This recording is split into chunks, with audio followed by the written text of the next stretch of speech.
So welcome to Computer Teaching Career by Rakhi Chaubes. Let's start. Question number 1.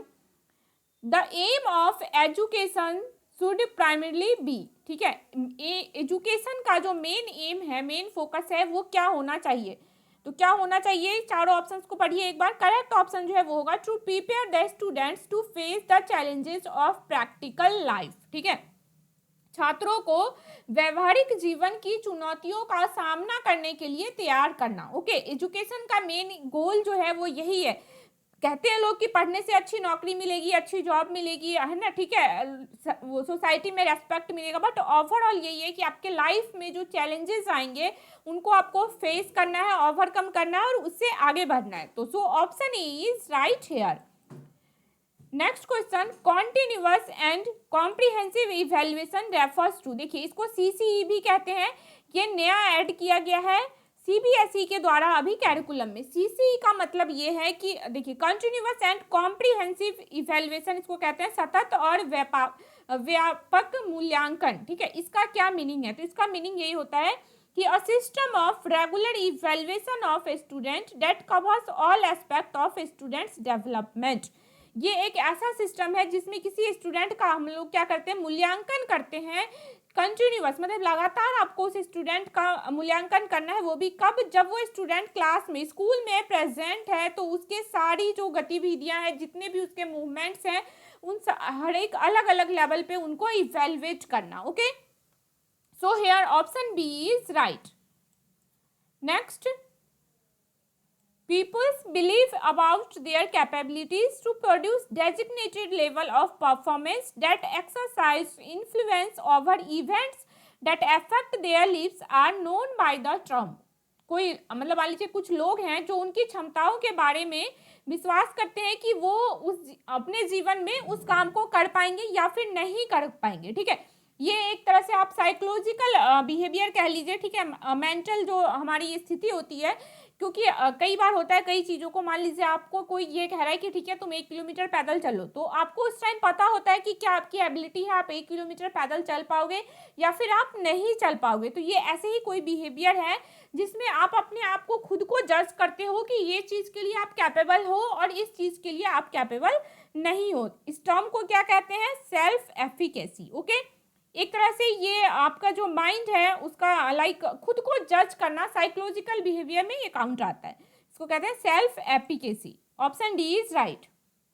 Next है learning by doing and experiencing the consequences of your action is. अपने कार्यों के परिणामों को आप करके, मतलब जो काम है आपका, आप उसको कर करके कोई चीज़ सीखते हो. ठीक है, उससे जो एक्सपीरियंस मिलता है उसको आप सीखते हो. इसको क्या कहते हैं? Problem solving approach. इसको क्या कहते हैं? प्रॉब्लम सॉल्विंग मेथड, समस्या समाधान मेथड. इस मेथड में क्या करते हैं हम लोग, लाइक पहले कोई आपके पास काम आया तो आप उस चीज़ों को सीखते हो, ऑब्जर्व करते हो, उस काम को करते हैं हम लोग कंप्लीटली, और फिर उससे जो एक्सपीरियंस आता है उससे आप चीज़ों को सीखते हो. प्रॉब्लम सॉल्विंग अप्रोच या फिर मेथड, जो भी कह लो आप. Option D is right. Next है which one of the following is used to encourage students interaction. इनमें से कौन सा क्वेश्चन, मतलब कौन सा ऑप्शन है जो एनकरेज करता है किसको? स्टूडेंट्स इंटरेक्शन के लिए. मतलब एनकरेज करता है आपको स्टूडेंट से इंटरेक्शन, मतलब टीचर का इंटरेक्शन जो किसी स्टूडेंट से वो अच्छा हो. ये प्रोत्साहित करता है आपको कि बच्चे के साथ जो बातचीत है, मान लीजिए मैं आपको पढ़ा रही तो आपके थ्रू इंटरेक्शन क्या हो, टीचर और स्टूडेंट का इंटरेक्शन अच्छे से हो. ये कौन सा होगा? तो देखो, करते हैं इन चारों में से सारे ही है. लैंग्वेज गेम भी है, ठीक है, लैंग्वेज गेम भी है, ड्रामा भी है, डिबेट भी है, म्यूजिक भी है. इन सब के थ्रू अपन बच्चे के साथ इंटरेक्ट कर सकते हो. बट ड्रामा है क्या, इसमें से मोस्ट इफेक्टिव है. इसमें क्या होता है, देखो आप बच्चों को जब बोलोगे एक लाइक कोई प्ले हो रहा है, रोल हो रहा है, ड्रामा के थ्रू आप बच्चों को अलग अलग लेवल से चीज़ों को दे पाओगे, जान पाओगे, और फिर उस केस में इंटरेक्शन अच्छे से होगा. So option B is right here. Next है in the modern era of fast technological advancement what could be its most serious side effect. ठीक है, आजकल क्या हो रहा है, बहुत सारी तकनीकी आ रही है, बहुत सारी टेक्नोलॉजी डेवलप हो गया है हमारे इस मॉडर्न एज में. तो इसका क्या दुष्प्रभाव, क्या इफेक्ट पड़ेगा हमारे लाइफ पे, या फिर मान लीजिए आपके जो लाइफ स्टाइल है उस पर क्या इफेक्ट पड़ रहा है, या फिर तो क्या इफेक्ट पड़ रहा है, देखो role of teacher would vanish, teacher का जो रोल है वो खत्म हो जाएगा, ऐसा कुछ नहीं होगा, बिल्कुल नहीं होगा। क्लासरूम वुड बिकम स्मार्ट, क्या हमारा क्लास स्मार्ट हो जाएगा वो तो ठीक है, बट ये क्या पूछ रहा है कि दुष्प्रभाव, मतलब ये इफ साइड इफेक्ट पूछा था, साइड इफेक्ट तो ऐसा कुछ टेक्नोलॉजी के यूज से कहीं ना कहीं हमारा एडवांसमेंट हो रहा है। लर्निंग वुड बिकम ईजियर, क्या सीखना आसान हो जाएगा, हाँ ये हो जाएगा, तो ये सब बेनिफिट है। मोरल वैल्यू वुड गेट एरोडेड, ये एक साइड इफेक्ट है, सही बात है। नैतिक मूल्यों का क्या हो रहा है, क्षरण हो रहा है, ठीक है, मतलब लाइक टेक्नोलॉजी के केस में अब क्या कर रहे हैं लोग एक दूसरे को, अब ये चीज़ है ना कि आपको किसी से कुछ पूछने की जरूरत ही नहीं है। पहले क्या होता था, अगर आपको कुछ नहीं आता तो आप अपने बड़े बुजुर्ग से पूछते थे, अब क्या है सीधा यूट्यूब कर लो, गूगल कर लो, तो कहीं ना कहीं आपका जो मोरल वैल्यूज है वो कम हो रहा है, तो option D is right here. Next है students respect their teacher primarily owing to his her, छात्र जो है मुख्य रूप से अपने टीचर्स को रेस्पेक्ट करते हैं, सम्मान करते हैं, ठीक है, किस रीजन से, लीगल अथॉरिटी, क्या कानूनी अधिकार है, ऐसा कुछ नहीं है। पर्सनल इंटीग्रिटी एंड गुडविल, व्यक्तिगत अखंडता और सद्भावना, बिल्कुल सही बात है, ऑप्शन बी राइट है, क्योंकि देखो एक टीचर से आप बहुत सारी चीजें, जब हम बच्चे होते हैं तो हम टीचर से सीखते हैं, जब आप टीचर होते हो तो बच्चे आपसे सीखते हैं, कहीं ना कहीं ये चीज़ें जो हायरार्की चल रही होती है, और अपने आप को हम अपने लाइफ को, अपने करियर को अच्छा बना पाते हैं एक टीचर के मतलब उनके रोल को समझ के, या फिर जो भी वो हमें बताते हैं उसको फॉलो करके।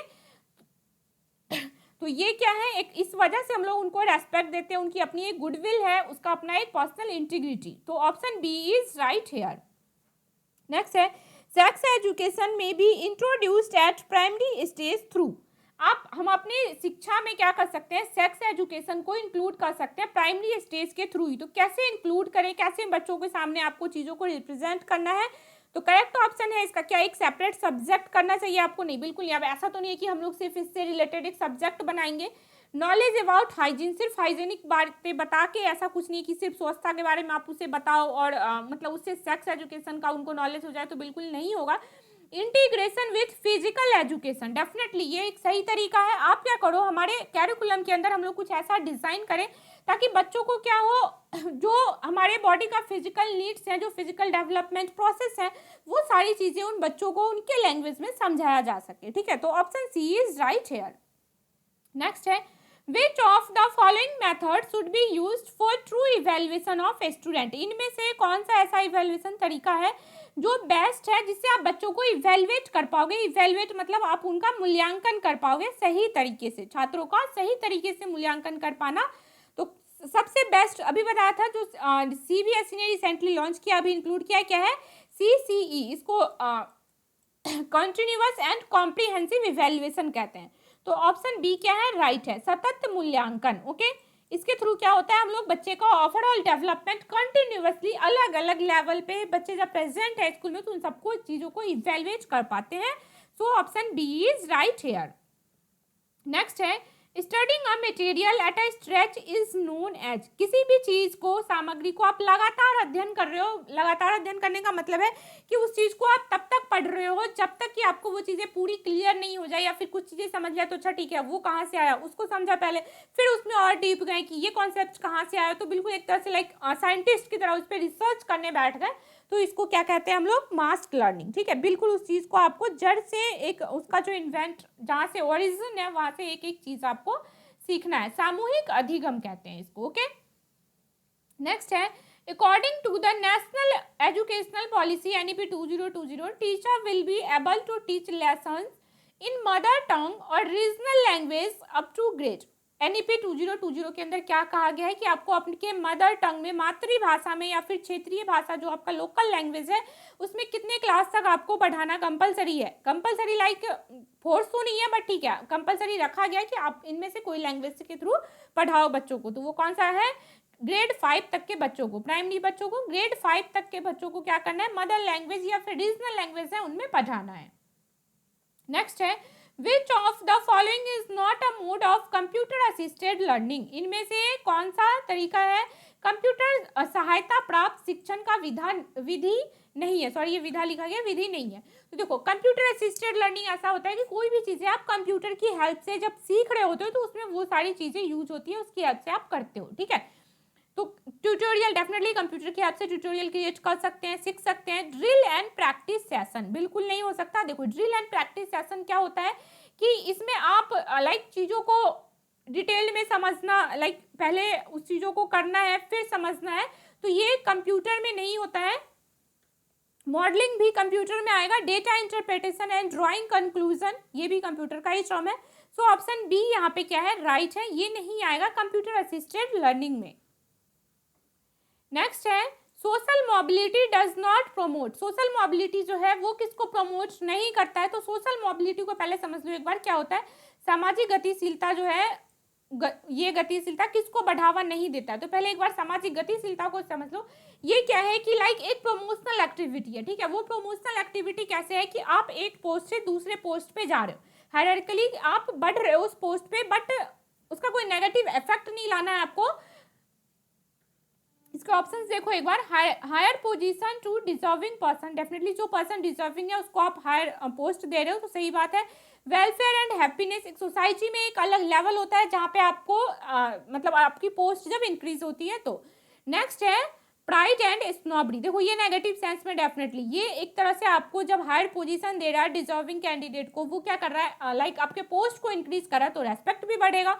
और ये यहाँ पे नेगेटिव सेंस में प्राइड एंड स्नॉबरी, इसको हम लोग बहुत ही नीचे टर्म्स में लेते हैं, तो ये क्या है करेक्ट ऑप्शन है। मतलब इसमें सोशल मोबिलिटी के अंदर प्राइड एंड स्नॉबरी नहीं आता है। ओके, बाकी ये तीनों ऑप्शन सही है। So here option C is right. What is the basic reason for studying the individual pupil, ठीक है। अगर मतलब एक एक व्यक्ति को पढ़ाना है, अध्ययन कराना है, इसका क्या मेन रीजन हो सकता है, क्या मेन रीजन है, ठीक है। तो क्या मेन रीजन है, to place him homogeneously has facilitate educational administration, सारे ही लोगों में एक जैसा हमें एजुकेशन लाना है, सबको एजुकेटेड करना है सजातीय रूप से रखने के लिए, इसलिए शैक्षणिक प्रशासन की सुविधा प्रदान करना। Option B is right here. Next है consider the following statement relating to the medium of instruction in NEP. देखो अभी पढ़ा था हमने एनईपी में मीडियम के रिलेटेड इसमें जो स्टेटमेंट दिए इनमें से कौन सा सही है। तो देखो मीडियम एक बार पढ़ो, मतलब ऑप्शंस पढ़ो। The medium of instruction until at least grade 5 must preferably till grade 8 and beyond will be the home language and mother tongue language. ये कह रहा है कि मीडियम ऑफ इंस्ट्रक्शन जो है वो या तो मातृभाषा हो या फिर रीजनल जो लोकल क्षेत्र लैंग्वेज है वो क्लास 5 तक तो बिल्कुल कंपलसरी एक तरह से एटलीस्ट हो ही हो, बट उसके बाद क्लास 8 तक आपकी मर्जी है, चाहो तो आप फॉलो कर सकते हो अदरवाइज नहीं कर सकते हो, डिपेंड करेगा ये इंस्टीट्यूशंस पे, स्कूल्स पे, ठीक है। सेकंड ऑप्शन कह रहा है medium of instruction is mandatory, क्या मीडियम ऑफ इंस्ट्रक्शन यही मदर टंग या फिर यही लोकल लैंग्वेज रखना है, मैंडेटरी है? बिल्कुल नहीं, ऐसा कुछ भी नहीं है। It is not only for public school, क्या ये सिर्फ मतलब it is only for public school, क्या ये सिर्फ पब्लिक स्कूल के लिए है? बिल्कुल नहीं, ये सारे स्कूल के लिए है। सेलेक्ट इनकरेक्ट, ओके, इन तीनों में से कौन सा गलत है ये आपको चूज करना है, तो सीधी सी बात है ऑप्शन 1 सही है और ऑप्शन 2 और 3 क्या है, रॉन्ग है। सी ऑप्शन 2 एंड 3 किसमें है, इसमें ऑप्शन बी, मतलब ये statement option B is right here for this question. Okay, so ये कुछ एक क्वेश्चन इंपॉर्टेंट है जिनको हमने डिस्कस किया। फिर से मिलेंगे नेक्स्ट सीरीज में नेक्स्ट क्वेश्चंस के साथ। Thank you so much for attending the class.